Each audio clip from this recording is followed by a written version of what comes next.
Magandang araw po, welcome po sa aking channel, Love9 TV. Patalasasan po, meron po ba kayong mga properties na napapabayaan or non-performing assets? Plan nyo ibenta, pero wala kayong oras sa pagbenta nito. Kung ito'y pagkakatiwala nyo po sa amin, tawag lang po kayo sa aking numero, usap po tayo, gawin ko po ng video for free. Yes, libre po, wala po kayong babayaran. Tutulungan pa namin kayong mabenta ang inyong property. Kami na po bala sa marketing, sa boosting or paid ads. Even sa tripping, hindi na po kayo mapapagod sa pag-entertain ng mga buyers. Kami na po bala sa lahat. Tawag lang po kayo. Meron po tayong bagong video presentation. Isang residential property dito po sa Mindanao Avenue, Quezon City. Walking distance lang po yan sa mismong Mindanao Avenue. Ilang steps lang po. Napaganda po ng lokasyon. At ito po yung may lot area na 240 square meters at may frontage na 20 meters. Ito pong bahay, although wala ng value, papakita ko pa rin sa inyo para may idea kayo kung anong meron dito sa property. Livable pa naman po ito, pero hindi na po may iwasan ang mga komento na kesyo it's an old house, so lupa na lang. Opo, literal na lupa na lang ang binebenta dito. At ang zonal value po dito ay 46,000 per square meter. Yung lot itself ay may value na 11 million pesos. Anyway, mamaya po sa dulong parte ng video, pag-usapan natin ang presyo nito, pati distance, location, at travel time. Pero kung sakali man po na wala pa naman kayo budget na magpa-construct ng bahay, well, livable naman po ito. Gawa ng dito pa po nakatira si owner. At tungkol naman po sa dokumento nito, ito'y titulado, kaya wala po kayong maging problema sa documentation o sa transfer ng title. Ito po yung living area. Then open concept lang po, walang partitions. At dito naman po yung dining area.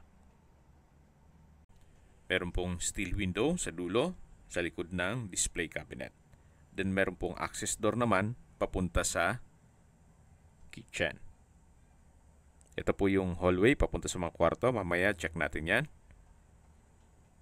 Yan po yung tinutukoy ko na steel window. At dito po yung kitchen. Na may kitchen countertop, may kitchen cabinets, range hood, stainless sink with faucet, at doon naman po sa dulo ay may access door papunta sa likod ng bahay. Malaki naman po ang espasyo nito kaso medyo makalat lang.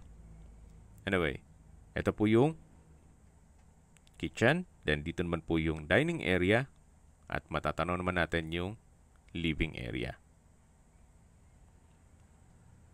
Ito po yung hallway papunta sa 3 kwarto. Check po muna natin itong first bedroom. Naka-solid wood door. Then malaki naman ang espasyo. May wardrobe sa dulo.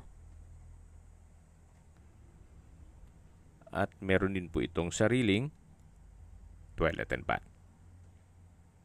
Naka-wood parquet ang flooring. At dito po yung banyo. Naka-tile bathroom wall, then water closet with bidet, then meron pong hand wash basin, shower curtain, at bathroom window.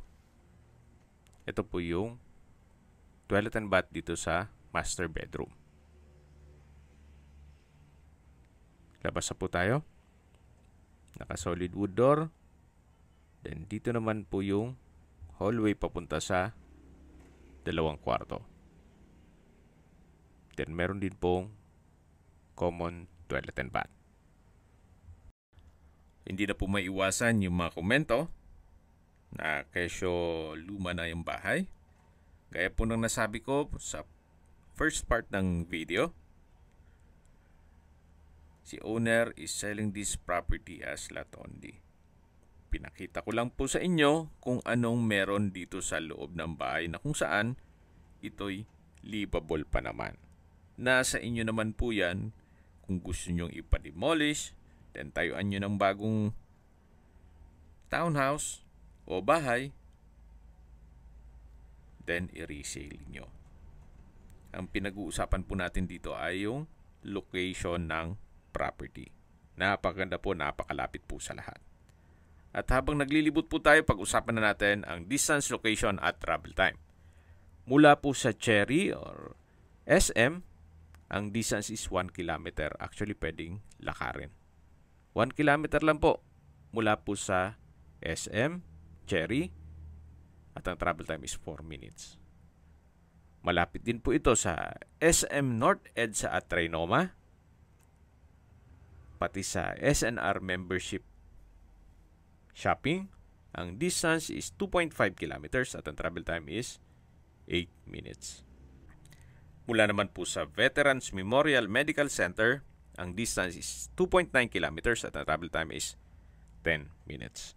Mula naman po sa Metro North Medical Center, ito po'y 4 minutes walk lang. At yan po yung lagi kong binabagit sa aking video na dapat nyo i-consider sa paghanap ng property, yung meron pong malapit na hospital. Hindi ko naman po sinasabing sakitin kayo. Yan naman po for emergency purpose lang naman. At mula naman po sa airport, ang distance is 28 kilometers at ang travel time is 45 minutes. At ito po yung setback dito sa likod ng bahay. Okay, sa presyo na po tayo. Ang asking price po ni owner dito ay 12.8 million pesos net. Ibig mong sabihin, si buyer na po ang sasagot sa lahat ng taxes at expenses with regard to documentation.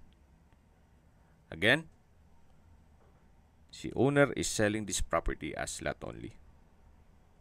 Kung meron man po kayong nakitang old structure, depende na po yan sa inyo kung i-restore ninyo, gawa ng livable pa naman yan.